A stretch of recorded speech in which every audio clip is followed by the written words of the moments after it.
हमला किया था तो 1,40,000 फिलिस्तीनियों को ज़बह कर दिया था। और रोम वाले क्या करते थे?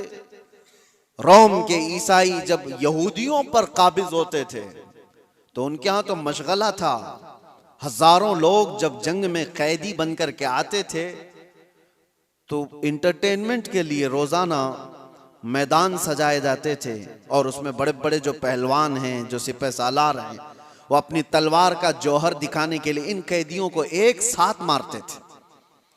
और ये मुकाबला होता था कि एक वार में कितनी गर्दनें उड़ा सकता है आदमी।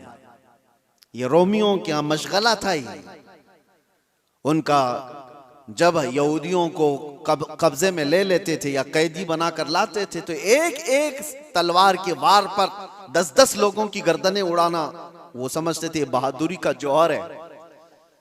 और कहीं पर उनको इस चीज का कोई अफसोस नहीं कि इंसान किस तरह काटे जाते हैं।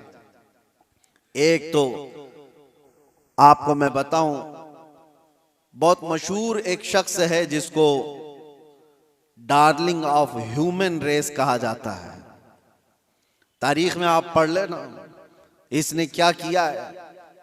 तकरीबन 60,000 के करीब यहूदियों को कब्जे में लेकर एक बहुत बड़े इलाके में उनको बांध दिया और जंगल के खतरनाक दरिंदे ला करके उनके ऊपर छोड़ दिए गए थे। वो नोच नोच करके खाते थे और ये लोग तमाशा देख देख कर तालियां बजाते थे।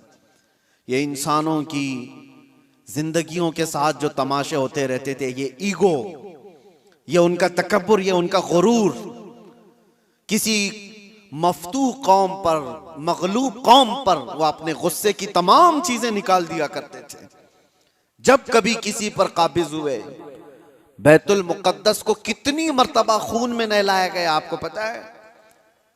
टाइटस के जमाने में पूरे फिलिस्तीन में ऐसी जंग हुई थी कि घोड़ों के टाप पूरे खून से भर जाया करते थे। जब भी घोड़ा किसी भी गली में जाए खून के बगैर नहीं आता था।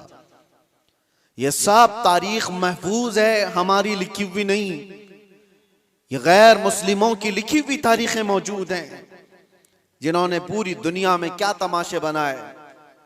और एक तरफ इस्लाम के खिलाफ प्रोपेगेंडा फैलाने वाले, उनको मैं दावत देता हूं, आओ मुताला करो, आओ मुताला करो।